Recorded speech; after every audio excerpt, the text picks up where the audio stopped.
بسم اللہ الرحمن الرحیم۔ گزشتہ دنوں پاکستان کی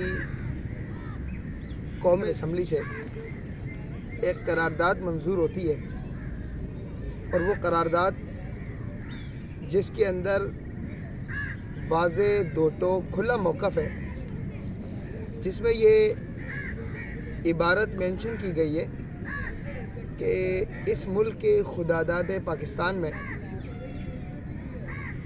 حضرات صحابہ اکرام جو حضور صلی اللہ علیہ وسلم کے بعد اس امت کے سرمایہ، اس امت کے لیے آئیڈیل ہیں، رہبر اور رہنما ہیں، مقتدا اور پیشوا ہیں، اور یوں سمجھ لیں کہ پیغمبر علیہ السلام سے دین، ایمان، کلمہ، نماز، زکوٰۃ، حج، جہاد اور دین کے تمام احکام سیکھ کر امت تک پہنچانے والے وہ صحابہ اکرام ہیں۔ قرارداد میں یہ بات جو لکھی گئی ہے وہ یہ ہے، صحابہ بیت کی توہین کرنے والوں کو جو سزا دی جاتی ہے وہ سزا 3 سال کم ہے، اس کو 10 سال یا عمر قید کی سزا بڑھائی جائے۔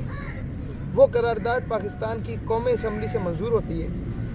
اس قرارداد کے منظور ہونے کے بعد ایک طبقہ کھڑا ہوتا ہے اور وہ کہتا ہے کہ ہم اس قرارداد کو نہیں مانتے۔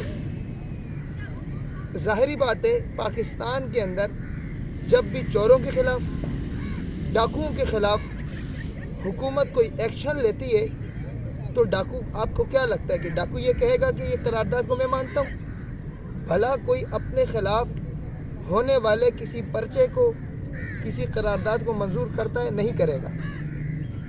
اسی طرح جو طبقہ کھڑا ہوا اور اس نے اس پورے ملک کے اندر ایک ہلچل سے مچائی اور اس نے یہ کہا کہ ہم اس قرارداد کو نہیں مانتے، حکومت کو، گورنمنٹ کو اور انتظامیہ کو یہ بات نوٹ کر لینا چاہیے کہ اس قرارداد کے مخالفت میں جو لوگ کھڑے ہیں، حقیقت میں صحابہ اکرام کے گستاخ اور صحابہ اکرام کے دشمن وہی طبقہ ہے، اور صرف صحابہ اکرام کا نہیں بلکہ اہل بیت کا گستاخ بھی وہی ہے، جبکہ ان کا الزام ہے اہل سنت کے تمام مکاتب فکر پر کہ وہ اہل بیت کی توہین کرتے ہیں اور اہل بیت کے گستاخ ہیں۔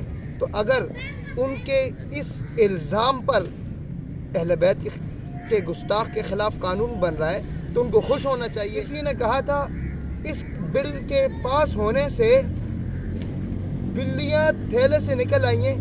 میں یہ کہتا ہوں، میرا اپنا تجزیہ، بلیاں نہیں، نہ بلے، بلکہ بڑے بڑے خنزیر اور سور اپنے جبوں اور کبوں اور پگڑیوں کے اندر چھپے ہوئے منافق اپنے گندے غلیظ مذہب کے اندر سے باہر نکل کر آئے۔ دنیا میں رہنے والے اہل سنت کے مکاتب فکر ان کا غلیظ مذہب دیکھ رہے ہیں، وہ دیکھ رہے ہیں جب پاکستان میں قانون بن رہا ہے، قانون کی مخالفت کون کر رہا ہے، قانون کی حمایت کون کر رہا ہے۔ یہ بل مستحکم بنے گا، یہ بل مضبوط بنے گا، یہ بل مربوط بنے گا اس وقت جب ہم اس بل کی پشت پر کھڑے ہو جائیں گے اور دنیا کی تمام کفریہ طاقتوں کو یہ اپنا پیغام ریکارڈ کرائیں گے۔ یہ بل ہم سب کا مشترکہ بل ہے، اسلام کی بنیاد ہے، اسلام کا اساس ہے، پاکستان مضبوط ہوگا، پاکستان مستحکم ہوگا۔ اس کی وجہ یہی ہے جب پاکستان میں حضرات صحابہ کرام، اہل بیت عظام کی گستاخیوں کو روکا جائے گا، اور اس روک تھام کے لیے حکومت ایکشن لے گی، حکومت کا قانون جو ہے وہ ان کو گستاخوں کو سزائے دے گا۔ یہ بل اسی کی وجہ سے یہ بل آج پیش ہوا ہے کہ تمام لوگوں کو، غیرت مند مسلمانوں کو اللہ توفیق عطا فرمائے، وہ اس بل کو جو ہے وہ سینٹ سے منظور کروائیں، اور اگر یہ بل سینٹ سے منظور ہو گیا، قانون کا حصہ ہو گیا، خدا کی قسم ملک کے خداداد پاکستان کے اندر کوئی طبقہ صحابہ کرام، اہل بیت عظام کی شان میں توہین نہیں کر سکے گا۔ اس بل کے لیے بے شمار اہل سنت کے اکابر علماء، مشائخ، دیوبندی، بریلوی، اہل حدیث، لاکھوں ہزاروں شہداء کا خون ہے، اور یہ شہداء کا خون کبھی بھی رائے گا نہیں جاتا، رنگ ضرور لاتا ہے۔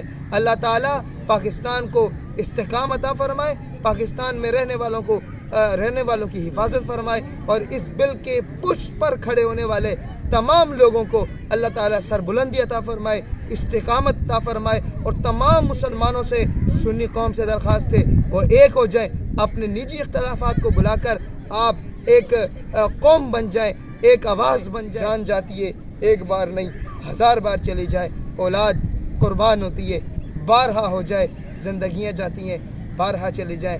صحابہ ہمارے ایمان کا، عقیدے کا، نظریے کا حصہ ہے. ہماری جان، ہماری ارمان، ہمارے مقتدیٰ، ہمارے پیشوا، ہمارے امام، ہمارے بڑے ہیں. انہی سے سب کچھ آج ہم تک پہنچا ہے. ہم یہ مطالبہ کریں گے حکومت سے بھی. حکومت کو چاہیے صحابہ اہل بیت کے گستاخوں کے خلاف قانون کو عملی شکل دے. تعالیٰ حکومت پاکستان کی اور پاکستان میں رہنے والے بسنے والے تمام لوگوں کی حفاظت فرمائے. جزاک اللہ خیر. السلام علیکم ورحمۃ اللہ وبرکاتہ.